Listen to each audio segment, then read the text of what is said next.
इनकी कथनी करनी में आपको हमेशा फर्क न जाएगा। 20 से 30 नीतीश हो गया फेल, यही मसला। आप दिल्ली सरकार की बात कर लीजिए। इसी बात से मुझे एक और याद आया, पिछले साल मोदी जी ने घोषणा करी थी, मैं इस बात को बीच में जोड़ रहा हूँ थोड़ा सा, 8 मार्च को आने वाली 8 मार्च को प्रत्येक महिला के खाते में 2500 रुपये आ जाएंगे। कल 8 मार्च है, आगे किसी के एक साल में 2500 रुपये। तो इनकी कथनी करनी में कहीं कोई वो नहीं होता, समानता नहीं होती। कहते कुछ और है, करते कुछ और है। बाद नीतीश जी आगे कोई भावपूर्ण अपना वो दे देंगे भाषण, अरे मैं ऐसा था, मैं वैसा था, कहीं ना कहीं उनको भाव विहल कर देंगे।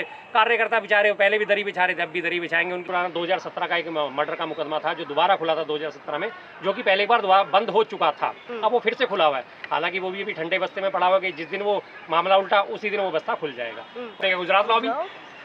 गुजरात लॉबी मुख्यमंत्री को हाईजैक कौन कर सकता है? गृह मंत्री और प्रधानमंत्री।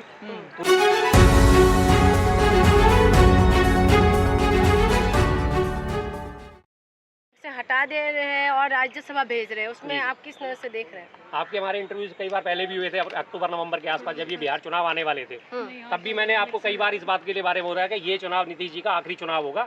इस चुनाव के बाद नीतीश जी को निपटा दिया जाएगा। आप मेरे पुराने वीडियो उठा के देखना, उसमें आपको यही मेरा कथन मिलेगा। और वो चीज़ें आप देख लीजिए 3 महीने में साबित होती नजर आ रही है। बीजेपी वो ही है कि ऐसा कोई सगा नहीं जिसे बीजेपी ने ठगा नहीं। कैप्टन अमरिंदर सिंह है पंजाब में, उनको देखिए अपने साथ मिलाया था, आज उनका आता पता नहीं है। महबूबा मुफ्ती को बुलाया था अपने साथ, उनका आता पता नहीं है। शिरोमणि अकाली दल को अपने साथ मिलाया था, उनका आता पता नहीं है। आज ये देख लीजिए नीतीश जी को इनको भी किनारे कर दिया। अगला नंबर नायडू जी का है। वो लोग ये सोचते हैं अरे वही वाली बात है, अरे मेरा नंबर आएगा नहीं, मेरा नंबर, लेकिन जो बीजेपी के साथ पींगे बढ़ाएगा उसका नंबर जरूर आएगा। लेकिन आज नहीं तो कल आएगा। मजे हुए नेता है, उनको इतना जल्दी कैसे कर दिया? देखिए, जब नेतृत्व जो है ना पूरी तरह से चारों तरफ से प्रेशर डाल के जब पैदा करा जाता है, आज वो कहीं से गले उतरने वाली बात है कि मैं राज्यसभा में जाना चाहता था, मेरी इच्छा थी कि मैं दोनों सदनों का बनूं और मैं राज्यसभा भी जाऊं, इसलिए मैं राज्यसभा जा रहा हूं। अरे राज्यसभा जाना था तो आपने किसी और को, जब पहले आपने तेजस्वी को मुख्यमंत्री बनाया था तब चले जाते राज्यसभा, तब क्या दिक्कत थी आपको? लेकिन नहीं जाना। ख्वाहिश था नीतीश कुमार के कि मैं आखिरी समय पे राज्यसभा जाऊं, उनकी ख्वाहिश थी, लोग कह रहे हैं। उन्हें पता चल गया मेरा आखिरी समय आ रहा है। अजीब सी बात है। आज की डेट में भारत में हर व्यक्ति कम से कम एक जानता है कि भाई मुझे मेरा आखिरी समय नहीं आने वाला।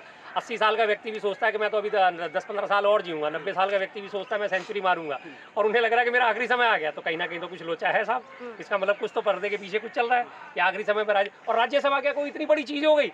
एक प्रदेश के 20 साल तक वो मुख्यमंत्री पद पे रहते हैं और मुख्यमंत्री बनने के बाद कहते हैं राज्यसभा एक ऐसी मलाई है जिसे मैंने अभी तक नहीं खाया, मैं चाहूँ और मैं खाऊंगा। अरे भाई क्या बात है, कोई सेंस है, कोई समझने वाली चीज़ है? लेकिन ये लोग कह रहे थे कि 20 से 30 नीतीश, लेकिन अब क्या होगा बिहार का हाल? देखिए, जो बीजेपी की बातों पे यकीन करता है, मैं तो उसकी अकलमंदी समझता नहीं किसी भी किस्म से। बीजेपी, आरएसएस, जनसंघ, ये इनके बारे में तो शुरू से ही हमारे उन्होंने पटेल साहब ने कहा था, अगर ये आरएसएस और बीजेपी तो खैर तब नहीं थी, आरएसएस वाले या जनसंघ वाले अगर कहें कि हम पूरब में जा रहे हैं तो पूरब छोड़ के बाकी तीनों दिशाओं में इनको ढूंढना चाहिए। इनकी कथनी करनी में आपको हमेशा फर्क न जाएगा। 20 से 30 नीतीश हो गया फेल, यही मसला। आप दिल्ली सरकार की बात कर लीजिए। इसी बात से मुझे एक और याद आया, पिछले साल मोदी जी ने घोषणा करी थी, मैं इस बात को बीच में जोड़ रहा हूँ थोड़ा सा, 8 मार्च को आने वाली 8 मार्च को प्रत्येक महिला के खाते में 2500 रुपये आ जाएंगे। कल 8 मार्च है, आगे किसी के एक साल में 2500 रुपये। तो इनकी कथनी करनी में कहीं कोई वो नहीं होता, समानता नहीं होती। कहते कुछ और है, करते कुछ और है। टोटल लोगों को मूर्ख बनाने का काम करते हैं और जनता भी इनके मूर्ख वादों में आ जाती है और उसके बाद इन्हें वोट दे देती है, और जहाँ वोट नहीं देती वहाँ ये वोट चोरी से काम चला देती है। तो उनका जो जेडीयू का जो कार्यकर्ता है बहुत गुस्से में है, तोड़फोड़ कर रहे हैं, तो क्या कहेंगे कि नीतीश कुमार सामने क्यों नहीं आ रहे? जेडीयू का कार्यकर्ता गुस्से में होता रहे, किसको फर्क पड़ने वाला है? 10, 20, 50 कार्यकर्ताओं ने अपनी नाराजगी दिखानी है, उसके बाद उनकी नाराजगी को वेटेज नहीं देनी है, खत्म हो जाएगा वो मामला उनका। 2 दिन नाराजगी दिखाएंगे, 4 दिन दिखाएंगे, 10 दिन दिखाएंगे, 11वें दिन आके उनका मामला खत्म है। उसके बाद नीतीश जी आगे कोई भावपूर्ण अपना वो दे देंगे भाषण, अरे मैं ऐसा था, मैं वैसा था, कहीं ना कहीं उनको भाव विहल कर देंगे। कार्यकर्ता बेचारे पहले भी दरी बिछा रहे थे, अब भी दरी बिछाएंगे। उनकी अगर बात चलती होती, उनकी अगर सुनवाई हुआ करती तो आज ये नौबती नहीं आती। नीतीश कुमार ऐसा मजे हुए नेता था कि हर वक्त तो मुख्यमंत्री बने हैं, लेकिन क्या नीतीश कुमार की कोई दबे हुए नस पकड़ लिया है? बिल्कुल बिल्कुल, बिना दबी हुई नस हो गई ये ब्लैकमेलिंग नहीं हो सकती। वहाँ पे लगातार एक तो उनके बेटे के मामले में काफ़ी सारी सुर्खियां बटोरी जा रही हैं, दबे चुभे जबान में काम चल रही है कि उनका बेटा कई मामलों में वांछित है।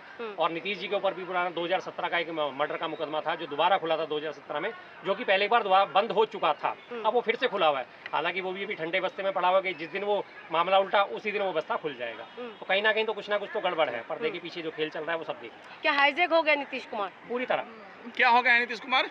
हाईजैक। कौन हाईजैक किया है? कौन करेगा? गुजरात लॉबी। गुजरात लॉबी मुख्यमंत्री को हाईजैक कौन कर सकता है? गृह मंत्री और प्रधानमंत्री पूरी तरह अपने कब्जे में ले लिया। अब वो ना इधर के रहे ना उधर के, समर्थन वापस ले नहीं सकते और किसी दूसरे के समर्थन से सरकार नहीं बना सकते। अगर वो अपना उनका अंक गणित देखें विधानसभा का तो भी उनकी सरकार नहीं बनेगी। अगर वो बीजेपी से पल्ला झाड़ते हैं तो भी सरकार नहीं बनती उनकी। तेजस्वी को मिलाते हैं तो उनके अंक कम रह जाते हैं। जाहिर सी बात है कहीं ना कहीं उन्होंने ऐसे मौके पे लाके छोड़ा है कि ना वो इधर के ना वो इधर के, ना वो ऊपर के, ना वो पीछे के, ना वो आगे के। क्या सिंधियाकरण हो गया है उनका भी? बिल्कुल सही बात आपने कही है, बिल्कुल बिल्कुल यही बात हुई है। खैर सिंधियाकरण तो खैर जो भी है कम से कम उन्हें केंद्र में बैठा तो दिया, लेकिन इनकी जो हालत है वो तो मुझे इससे भी बदतर नजर आ रही है। कैसे कटेगा बुढ़ापा, कैसे वो लोगों को जवाब शक्ल दिखाएंगे अपनी, क्या वो लोगों के सामने मुंह लेके जाएंगे कि हालत जो उनकी ख़राब हुई है आज बहुत ही शोचनीय है। और ये आने वाले उसके लिए नायडू साहब के लिए शुरुआत से सुगबुगाहट है। देख लीजिए नायडू साहब, आपका भी ये इंजाम होने वाला है। अब वहाँ पे जहाँ तक मुझे उम्मीद लग रही है नीतीश जी को हटा के उनको आप सम्राट चौधरी है उन्हें आगे बढ़ाया जाएगा और नायडू जी को हटा के उसके बाद वहाँ पे पवन कल्याण है जो इनको दूसरे दर्जे का नेता बनाया जा रहा है, उन्हें आगे करा जाएगा। और दोनों नेता बीजेपी के।